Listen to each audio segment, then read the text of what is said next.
On the night of April 5th, 1923, at 10 minutes before 2 in the morning, the richest amateur archaeologist in the world died in a hotel room in Cairo. At the exact moment he died, the story goes, every light in the city went out. Nobody could ever explain why.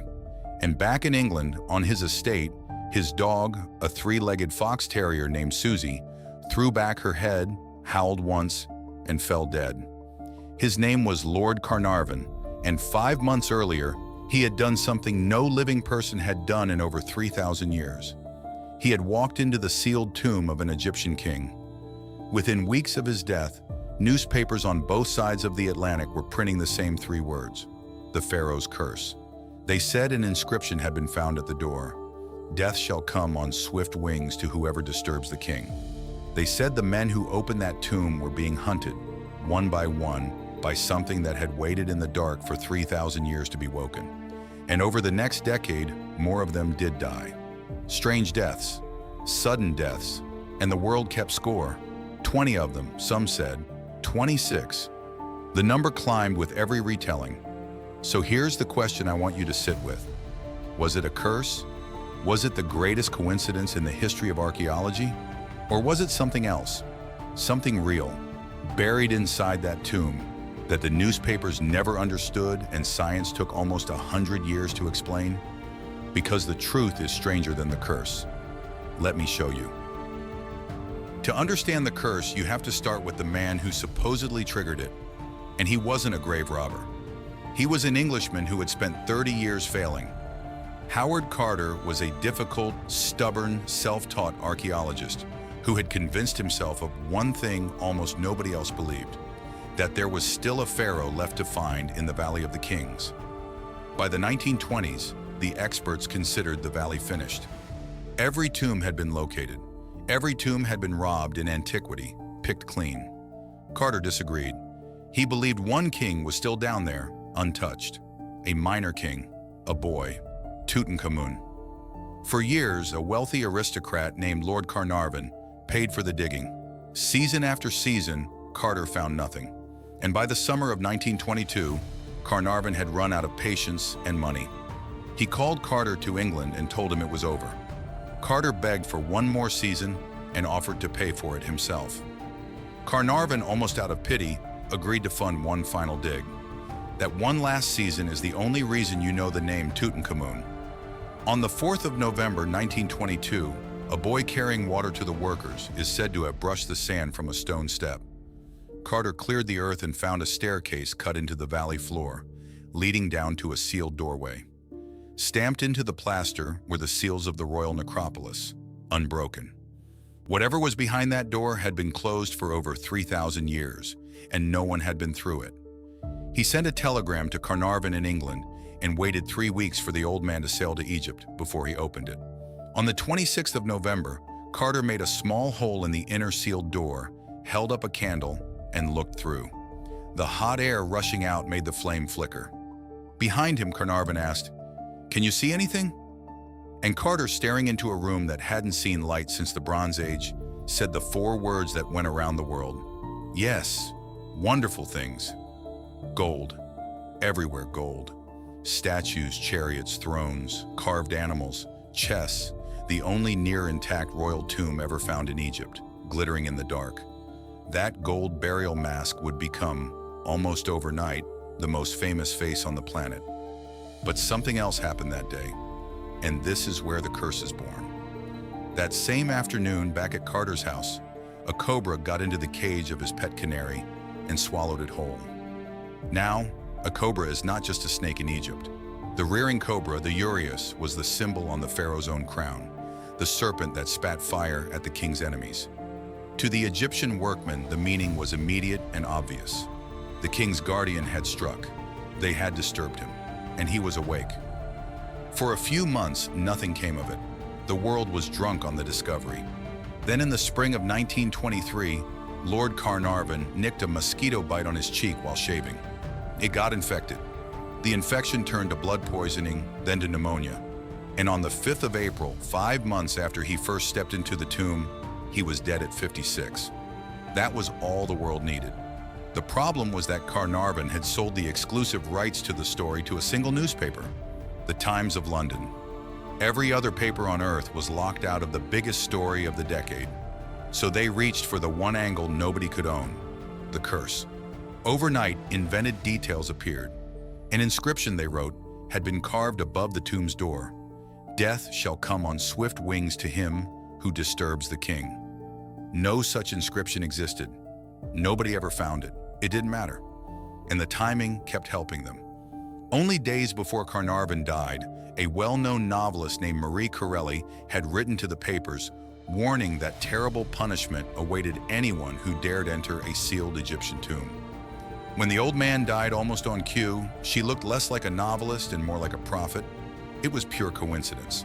The public wasn't in the mood for coincidence, and then the story got a witness the public trusted completely. Sir Arthur Conan Doyle, the creator of Sherlock Holmes, the most famous rational mind in all of fiction, went to the newspapers and announced that Carnarvon may well have been killed by a curse. Doyle, in real life, was a devoted believer in the spirit world. When the man who invented Sherlock Holmes tells you it might be a curse, people listen. The legend was loose now, and to survive, it needed more bodies to feed it. It was about to get them. Once the world decided there was a curse, it started keeping a list. And for the next 10 years, the death of almost anyone who had ever stood near that tomb became another line on the scoreboard. Start with the ones that genuinely unsettle you, because I'm not going to pretend they don't. Begin with the detail that still makes the hair stand up. Carnarvon died from that infected bite on his left cheek. Years later, when the king's mummy was finally examined, they found a small dark blemish on the boy's face, on the left cheek, in almost exactly the same spot. The man who opened the tomb and the king inside it marked in the same place. Coincidence is a thin word for something like that. Hold on to that. We'll come back to it. George J. Gould was an American railroad millionaire, one of the richest men in the world. He came to Egypt to see the tomb his friend Carnarvon had opened. Within days of his visit, he came down with a fever, and he died. The papers noted it. Another one. Then Carnarvon's own half-brother, Aubrey Herbert, went blind and died months later from blood poisoning after a dental operation that was meant to cure the blindness. 2 Herberts in a single year. Then a man named Archibald Douglas Reed, the radiologist who reportedly x-rayed the mummy before it was unwrapped, who pointed a machine at the dead king to see inside him, fell ill and died in 1924 before he could finish his work, and it kept going. One Egyptologist, Hugh Evelyn White, took his own life in 1924, and the papers claimed his note read, "I have succumbed to a curse." Arthur Mace, one of Carter's own team, the man who had helped break through the sealed wall, sank into a mysterious illness and died. Carter's personal secretary, Richard Bethel, was found dead in his bed at 49, with no clear cause. And then Bethel's elderly father, Lord Westbury, threw himself from the window of his London flat, leaving a note that hinted he could no longer bear the darkness closing in around his family. On the day of Westbury's funeral, the story goes, the hearse carrying his body struck and killed a small boy in the street. You see how this works. Each death on its own is just a tragedy. Strung together, they start to feel like a pattern, like something moving through a family, through a team, through a circle of people whose only common thread was a doorway in the sand. By the early 1930s, the newspapers were counting more than 20 deaths tied to the tomb. Some said 26. The number was never fixed because the rules were never fixed. The curse could claim a man who spent a season inside the tomb, or a man who had once shaken hands with someone who had. And that is the quiet genius of it. A curse that never defines who counts can never be proven wrong. Every death in the world can be recruited to feed it. No death can ever be used to kill it. That is not a rule. That is a story wearing the costume of a rule. And I want to stop here for a moment, because if you've come this far with me, through the discovery, through the deaths, into the part where we ask what's actually true, then you are exactly the kind of person this channel is built for. We do this every single day. Take the story everyone thinks they know and go underneath it to what the evidence actually says. If that's what you're here for, subscribe. It's free, and it means the next one just finds you. And do me a favor, leave a comment and tell me honestly, right now before we go any further, do you think it was a curse, a coincidence, or something else? I want to know where you stand before I show you what I found, because I'll be reading them. Now, back to that scoreboard, because the scoreboard is the trick. Here's what the newspapers never printed beside their growing list of the dead. They never printed the names of the people who walked into that tomb, who handled the king's body, who breathed that same air, and lived. They never printed how many there were. They never did the math. Because the moment you do the math, the curse begins to fall apart. And there was one name, one obvious name, the name that should have sat at the very top of any honest curses list, that somehow never appeared on it at all. The man who opened the tomb, the man who found the king, the man who spent nearly 10 years of his life inside that chamber, more exposed to it than any other human being alive, Howard Carter. Let me tell you what actually happened to him.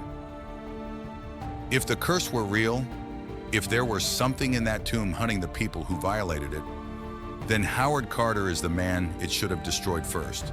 Think about it. Carnarvon visited. Carter lived there. For nearly a decade, Carter spent his days inside that tomb, on his knees in the dust, lifting the king's possessions with his own hands, cataloging every object, breathing that air season after season.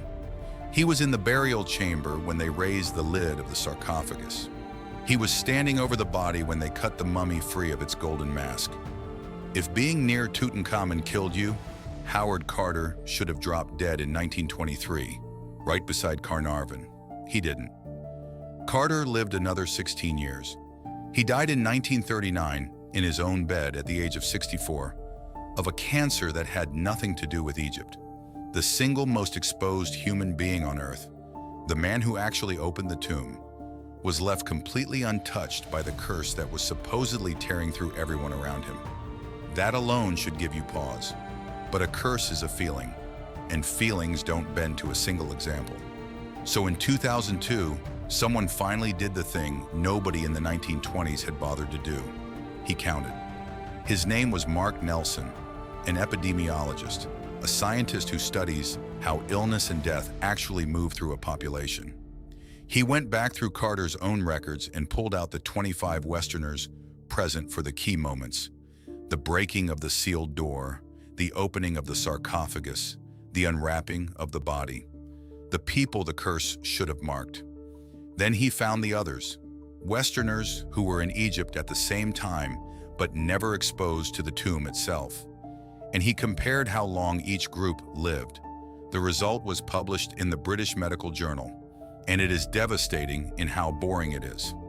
The people who were exposed to the curse lived on average more than 20 years afterward. They died at an average age of 70, and the group that was never exposed died at almost exactly the same age. There was no difference. None. Standing in that tomb, touching that king, breathing that air, changed nothing about how long a person lived. The curse statistically does not exist. It never did. Because here is what the newspapers left off the scoreboard.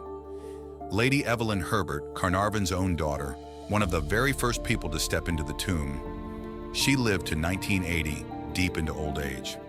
Dr. Douglas Derry, the anatomist who performed the autopsy, who literally took a blade to Tutankhamun's body, he lived into his 80s. And Sergeant Richard Adamson, who claimed to have slept in the tomb for years, lived into the 1980s, laughing at the whole idea to the end. The curse only works if you remember the handful who died and quietly forget the dozens who didn't. That is not the supernatural. That is the oldest trick your own mind plays on you. You notice the hits and the misses vanish. Put a number on it. Around 58 people were present when the tomb, the sarcophagus, and the mummy were opened. 12 years later, only 8 of them had died. 8 out of 58 in the 1920s before antibiotics, among men who were mostly middle-aged or old to begin with. That is not a curse. That is an ordinary decade. And then there's Carnarvon himself. He was never a healthy man. 20 years before he ever saw the tomb, a motoring accident in Germany had nearly killed him and left his lungs and his immune system permanently weakened. That is the entire reason he spent his winters in Egypt. The warm, dry desert air was meant to keep him alive. He came to Egypt not as a conqueror of tombs, but as a sick man looking for somewhere he could breathe. Remember that. So there it is. Case closed. Coincidence, media hunger, and a bit of grim luck, right? Except, no, not quite.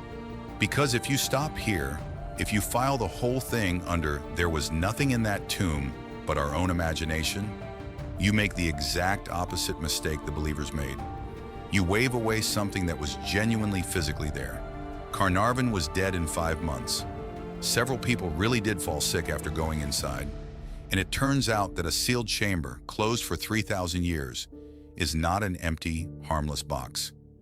There are things that grow in the dark, things that wait in the still air of a tomb, and they do not need magic to put a weakened man in his grave. That is where the real story has been hiding the whole time. Here's the thing almost nobody stops to picture. When they sealed Tutankhamun's tomb 33 centuries ago, they didn't seal an empty room. They sealed a pantry.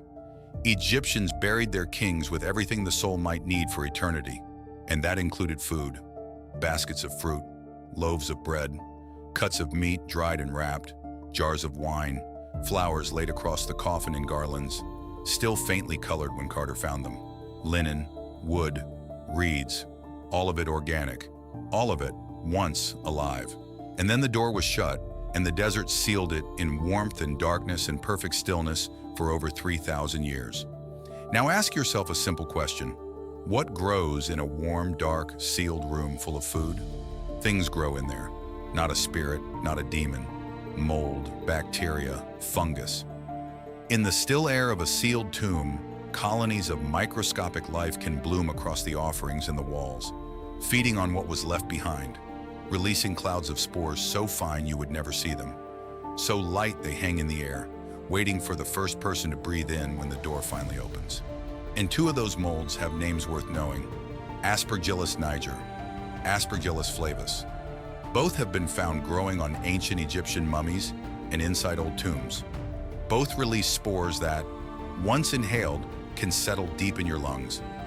In a healthy person, usually nothing happens. But in someone whose immune system is already broken, those spores can take hold and turn into a serious, sometimes fatal infection of the lungs. A pneumonia that comes, quite literally, out of the tomb. And mold isn't the only thing that waits in a sealed tomb. Researchers have found bacteria like Staphylococcus and Pseudomonas on ancient mummies. In some tombs, bat droppings breed a different lung infection. And in a chamber closed for millennia, gases can gather in the trapped air. Ammonia, hydrogen sulfide, the kind that sting the eyes and burn the lungs of whoever leans in for that first deep breath. Now put Lord Carnarvon back in that room, a man with permanently damaged lungs, a man with an immune system left weak by an accident that nearly killed him decades before, a man who walks into one of the most spore-rich environments imaginable, breathes it in for hours, and a few weeks later nicks an infection, develops pneumonia, and dies. You do not need a curse to explain that death. You need a biology textbook. And if that sounds like a stretch, history has already run the experiment for us. In the modern world, on camera, with scientists watching. In 1973 in Poland, a team opened the tomb of King Casimir IV, who had lain sealed in his crypt in Krakow for 500 years. 12 people went into that tomb. Within weeks, several of them were dead. Over the following months and years, as many as 10 of the 12 died. The newspapers naturally reached for the same word, curse. But this time, scientists went in and tested, and what they found growing in the crypt was Aspergillus flavus, the very same mold, producing toxins fully capable of killing a human being. It wasn't a curse in Krakow, it was a fungus, and it had a body count. So here is where both camps have been wrong for 100 years. The believers said it was supernatural. The skeptics said it was nothing at all. Pure coincidence, all in your head. But the truth sits in the uncomfortable middle. There really was something in that tomb that could hurt you. It just wasn't ancient magic. It was ancient biology. Patient, invisible, and completely indifferent to whether you believed in it or not. And I want to be honest with you because that is the whole point of this channel. This does not prove a mold killed Lord Carnarvon. We can't autopsy him now. Tut's tomb had already been partly opened and aired before he spent long hours inside it, and the studies of what was actually growing in there are mixed.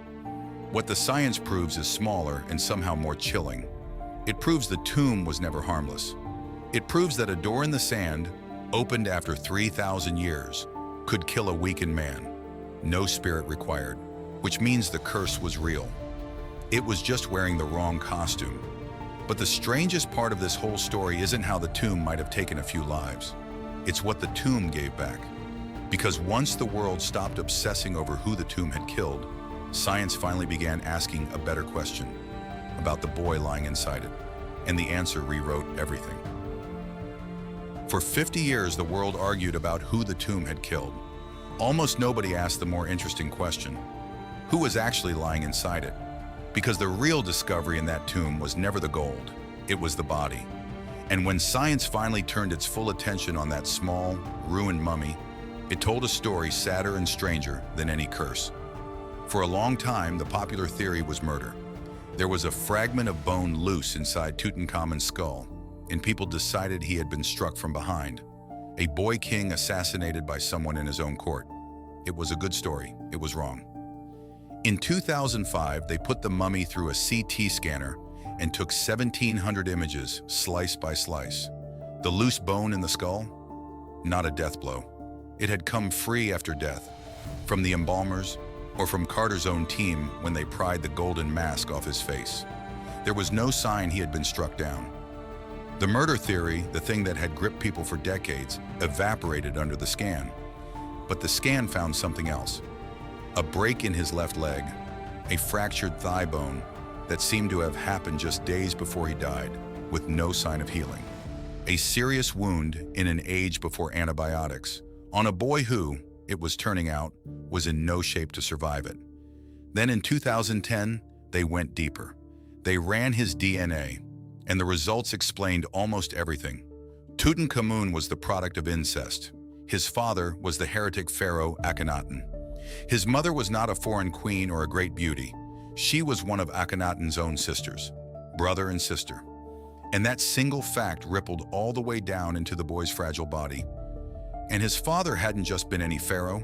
Akhenaten had tried to abolish Egypt's gods and make the whole kingdom worship a single sun disk.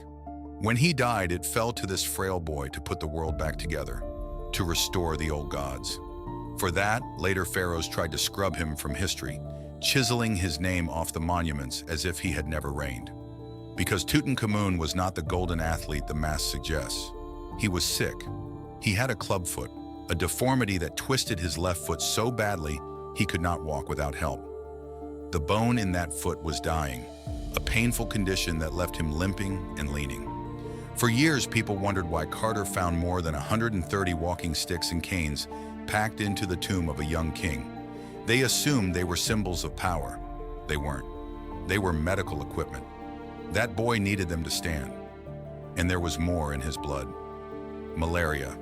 The DNA of the malaria parasite, sitting in his remains, more than one strain of it.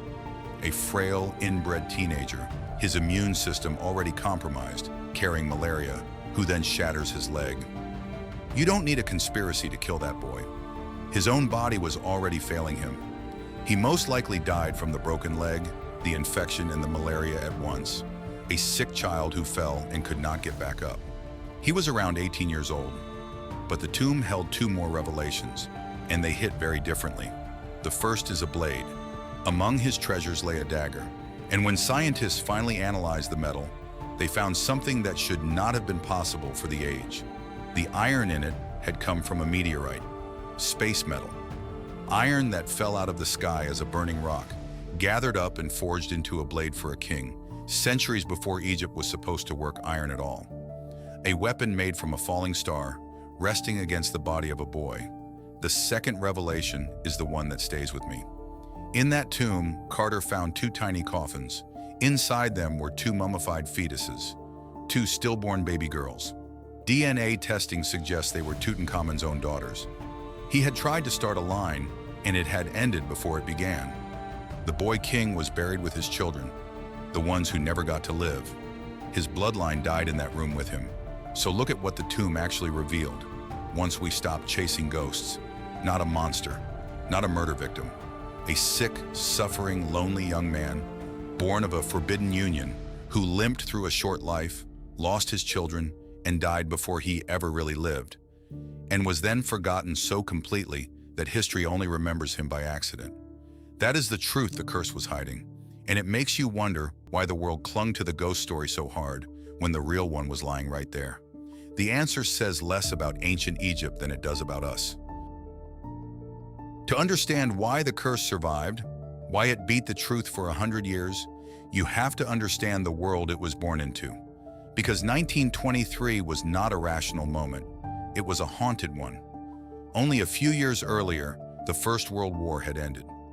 An entire generation of young men had been fed into the trenches and never came home. Almost every family in Europe was grieving somebody.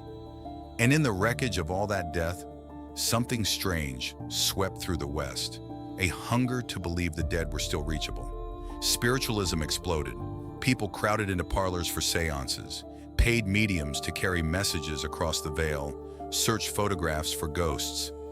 The most famous believer of them all, remember, was Arthur Conan Doyle, the man who lent his name to the Pharaoh's curse. So when a dead Egyptian king seemed to reach out of a sealed tomb and strike down the rich Englishman who had disturbed him, it did not land on a skeptical world. It landed on a world desperate for exactly that, proof that death was not the end, that the dead still had power, that there was some order behind the random slaughter people had just survived. The curse wasn't only a headline, it was a comfort, and it was a business. Don't forget what Carnarvon had done. He had sold the tomb to a single newspaper. Every other paper on Earth was starving for the story of the decade and locked out of it. The curse was their way in, a storyline the Times couldn't own, that anyone could print, that never ran dry. Because a curse is the perfect story. It never has to end. Every time someone connected to the tomb died, for the next decade, for the next 50 years, the headline wrote itself all over again. The curse gave the newspapers a gift that paid out with every funeral, and the discovery had hit a world hungry for glamour. King Tut became a global craze overnight, his shapes and colors turning up in fashion, jewelry, buildings, songs on the radio, Egyptomania, and the curse rode that wave. The more the world fell in love with him, the more it needed him to be dangerous too. Beautiful treasure guarded by ancient death is a far better story than treasure alone. There is even a case that the curse was useful to the diggers themselves. Egypt's tombs had been robbed for thousands of years, and a room full of gold is a magnet for thieves. More than one archaeologist quietly understood that a good curse story was a cheap, effective way to keep looters and the curious away from a fragile dig in the dark.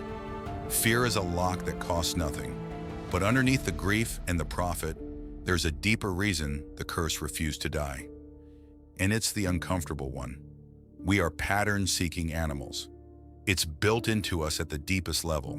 When we see coincidence, we manufacture cause. When something terrible happens for no reason, we invent a reason. Because a universe with a villain in it is somehow easier to live in than a universe of pure, indifferent chance. Lord Carnarvon died of a mosquito, a razor, and a weak set of lungs. That's the whole story. And that story is almost unbearable. A great man, the discovery of a lifetime, killed by an insect in a shaving nick. The curse takes that meaningless death and gives it shape, gives it intention, gives it a kind of terrible dignity. That is what the curse was really for, not to explain Tutankhamun, to soothe us. And maybe there is one more thing in it, quieter still. A group of foreign men had broken the seal on another people's king, unwrapped his body, and carried his belongings off to museums across the sea. Some part of the Western mind may have suspected that this was a violation, that you don't do that to the dead without consequence. The curse gave that unease a shape too. It was guilt, wearing the mask of a ghost. And here is the irony that ties it all together. The curse was a fiction, and that fiction did something the truth never could. It turned a forgotten, sickly boy king into the most famous pharaoh who ever lived. It kept the crowds coming for 100 years. It carried his name into every corner of the earth. It made him immortal. His own people tried to erase him. Science, in the end, gave us the real, human, tragic truth of him. But it was the lie, the curse, that made the whole world remember his name. Which leaves only one question. If the curse was never real and the boy was only a boy, then what exactly was buried in that tomb that still refuses to let any of us go? Go back to that hotel room in Cairo the night Lord Carnarvon died. The lights of the whole city going out. The little dog dropping dead in England at the very same hour. We started there because that is where the legend starts. But you see it differently now, don't you? The lights of Cairo went out that night because Cairo's power grid in 1923 failed all the time. Ask anyone who lived there. The dog, if it died at all, and that detail may have grown in the retelling like all the others, died 3,000 miles away, of nothing anyone ever examined. And Carnarvon died of an infected cut, a weak pair of lungs, and just possibly something he breathed in the dark of a room that had been sealed for 33 centuries. No king reached out of the afterlife. Nothing woke up. A frail man opened a door he should have treated with more caution, and it cost him his life. That is the truth. And here is the strange part. The truth is not smaller than the curse.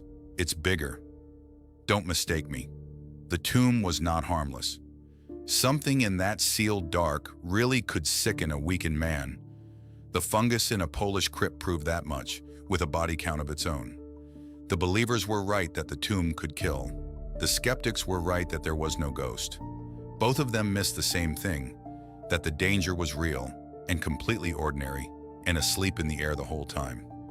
The world spent a century arguing about magic and never noticed the mold. Because think about what was actually in that room.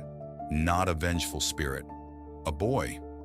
A boy born of a brother and a sister, who came into the world with a twisted foot and a failing body, who leaned on canes to walk, who burned with malaria, who was handed a broken kingdom at 8 or 9 years old and told to repair what his father had shattered. A boy who married and tried to have children and buried 2 tiny daughters who never drew a breath, and then died himself at 18 of a broken leg that would not heal, and whose own successors then tried to erase his name from the earth. For 3,000 years, it almost worked. He was gone, forgotten, a minor king in a small tomb, saved only because the world had stopped looking at him. And then we found him. And what did we do? We didn't mourn him. We turned him into a monster. We took the most fragile, tragic human figure in all of Egypt, a sick child who suffered and lost and died young, and we made him a vengeful demon who strikes down anyone who comes near. The most famous face in human history, and we spent 100 years too frightened of it to look underneath. We were so busy being afraid of him that we never once stopped to feel sorry for him. Maybe that is the real curse. Not something the boy did to us, something we did to the boy. We do this, you know, not just to him. We are far more comfortable with our dead when they are legends than when they are people. A monster you can put behind glass and sell tickets to.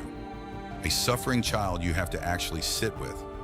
So we reach for the monster every time because the monster asks nothing of us. The boy asks everything because here is what 100 years of ghost stories nearly buried. That golden mask everyone knows, the most recognizable face on the planet, is not the face of a god or a monster or a king who commands the dead. It is a death mask, made for a teenager, made to give a suffering child the strong, perfect, eternal face he never had in life. Look at it again the next time you see it. It is not threatening you. It's a boy dressed as a god because the people who loved him wanted him to finally be whole. The curse was never in the tomb. The curse, if there ever was one, is that it took us 100 years and a boy's stolen rest to remember he was ever real. And still, ask a stranger about Tutankhamun tomorrow, and the first word most of them reach for won't be boy. It will be curse. If this one stayed with you, do something with it. Send it to 5 people who would want the true version of a story they thought they knew. Follow the channel so the next one finds you without you having to look. And leave me a comment, an honest one, not about the curse, about him. Then tell me whose story we should uncover next. because the next video usually begins in those comments and I read everyone. 3,000 years ago, they tried to erase a boy. 100 years ago, we turned him into a ghost. Maybe it's time we just let him be what he was.